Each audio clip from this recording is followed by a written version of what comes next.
Bonjour à tous, bienvenue dans une nouvelle vidéo. Aujourd'hui j'avais envie de partager avec vous un petit peu de mon quotidien.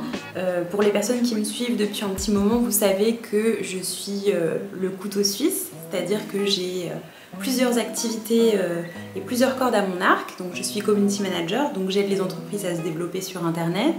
Je fais des voix off publicitaires et également je pose en tant que modèle. Voilà. Globalement, ce que je fais, de la création de contenu pour les entreprises, pour les institutions et prêter mon image à différentes marques. Et donc aujourd'hui, j'avais envie de partager avec vous mes petites astuces avant un shooting, en amont, comment est-ce qu'on peut se préparer. Et donc ces astuces-là, elles sont pas mal parce qu'en fait, c'est pas juste pour les personnes qui veulent faire un shooting photo, mais pour toute personne qui veut préparer un événement, par exemple un mariage, une soirée ou un événement spécial, c'est comment bien préparer son corps à tout ça pour être au top du top, au max du max.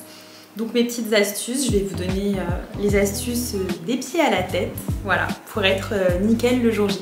On va commencer déjà par les conseils pour le corps, comment avoir une jolie peau, comment se sentir vraiment à l'aise le jour J et rien avoir qui dépasse. Donc déjà pour commencer, il va y avoir, pour celles qui le souhaitent, l'épilation ou le rasage. Pour certaines zones, moi, je préfère l'épilation. Par exemple, en ce qui concerne les aisselles et le maillot, quand je vais avoir des shootings en maillot de bain, je préfère m'épiler. Donc quelque chose qui est très important, c'est qu'il ne faut pas le faire la veille. Souvent on a envie d'être nickel et donc on va se dépêcher de tout faire la veille pour être sûr que tout soit bien lisse, etc. Et ça c'est une erreur de débutant, tout simplement parce que juste après avoir épilé ou juste après avoir rasé, la peau peut être un petit peu irritée et l'objectif c'est qu'il n'y ait pas de poils incarnés, qu'il n'y ait pas de rougeur et des choses comme ça. Donc ça je vous conseille de le faire plusieurs jours avant. Moi, je le fais toujours plusieurs jours avant pour être sûr que la peau soit bien apaisée le jour J. Ça, c'est vraiment le premier conseil que je peux vous donner. Juste après l'épilation, il peut y avoir quelques petites, entre guillemets, complications. C'est-à-dire qu'il pourrait y avoir, par exemple, les aisselles qui sont un petit peu plus foncées parce que parfois on va pas toujours s'épiler, des fois on va se raser et donc ça peut foncer les aisselles et la couleur sous les aisselles. Donc je vais vous donner ma petite astuce pour blanchir les aisselles de façon naturelle. Moi généralement sur ma chaîne je propose que des recettes naturelles, donc je vais vous donner ma recette juste après. Et puis il y a aussi parfois quand on va se raser les jambes par exemple, il peut y avoir des petits poils incarnés, des petites choses comme ça. Donc je vais aussi vous donner ma recette pour le gommage des jambes, toujours en version naturelle avec des produits qu'on va retrouver directement à la maison.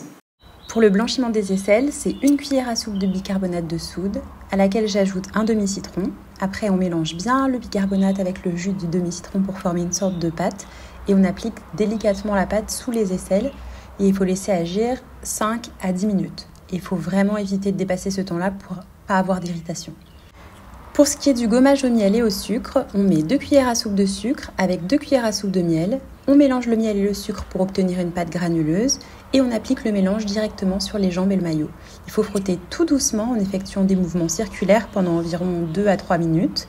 On se concentre sur les zones où la peau est plus grueuse ou sèche. Voilà, il faut vraiment éviter de frotter trop fort. Et ensuite, on rince à l'eau tiède et on sèche tout doucement avec une serviette. Et après, il faut appliquer une crème hydratante ou une huile douce pour apaiser la peau et maintenir l'hydratation. Voilà pour mes petites astuces et mes recettes pour se sentir bien dans son corps. Il y a une autre chose qui est très importante pour les événements, pour pouvoir avoir l'air clean, impeccable, c'est d'avoir les ongles bien faits. Donc évidemment le top du top c'est d'aller chez la prothésiste ongulaire et choisir la pose qu'on veut, mais moi je sais que je suis une personne de dernière minute. Généralement j'ai toujours les ongles naturels tout au long de l'année et puis quand j'ai des événements j'aime bien avoir une jolie manucure, quelque chose d'assez propre. Donc là mes ongles actuellement ce ne sont pas mes ongles, ce sont des ongles de la marque Roxy Nail.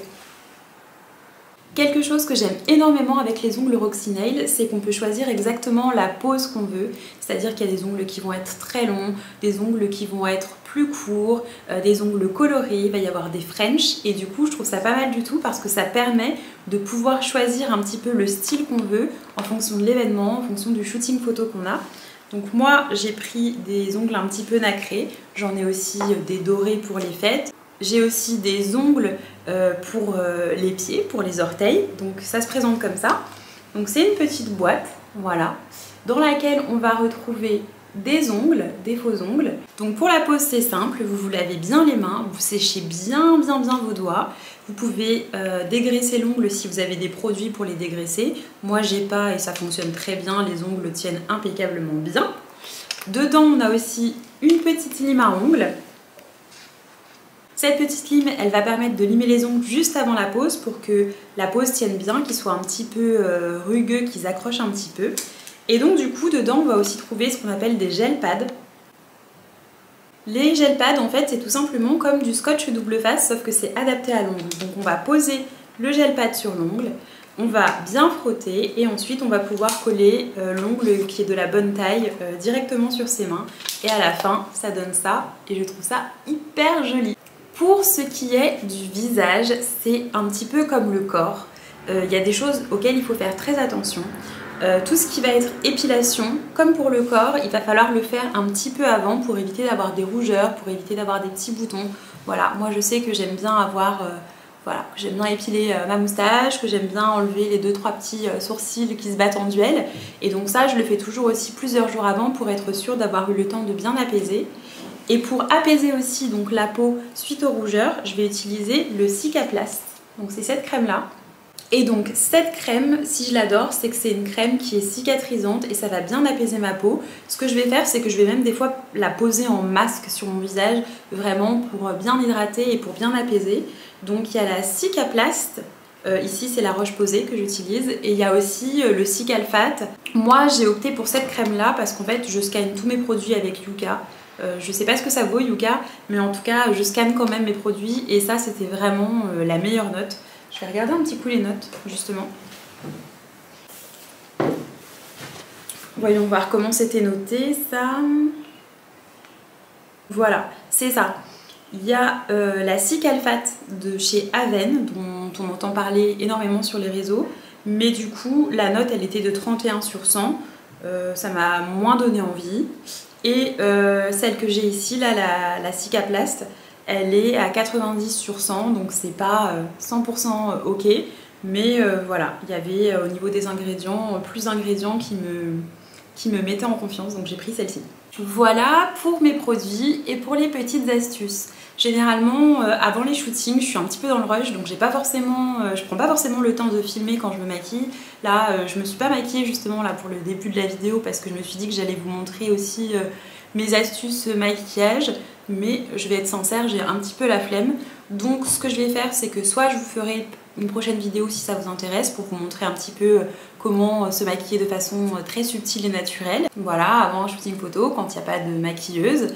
Et puis sinon, ce que je ferais, c'est que si mon shooting est suffisamment tard dans la journée et que je suis tranquille, je prendrai vraiment le temps de filmer juste avant le shooting et après j'emporterai ma caméra avec moi et je vous montrerai un petit peu l'envers du décor parce que je vais bientôt faire des photos pour une marque de chaussures dans des studios qui sont très sympas et avec un photographe qui est tout aussi chouette. Donc voilà, si j'ai l'occasion de filmer aussi directement sur place, je vous montrerai. C'est le même photographe avec lequel j'ai déjà eu l'occasion de travailler pour la marque de cosmétiques The Island Cosmetics. Donc c'était des fonds de teint, j'ai fait une vidéo là-dessus. La vidéo c'est je t'emmène en shooting photo. En tout cas, voilà pour les petites astuces. Je vais vous faire un gros bisou. Je vous dis à très vite, peut-être en shooting. Bisous!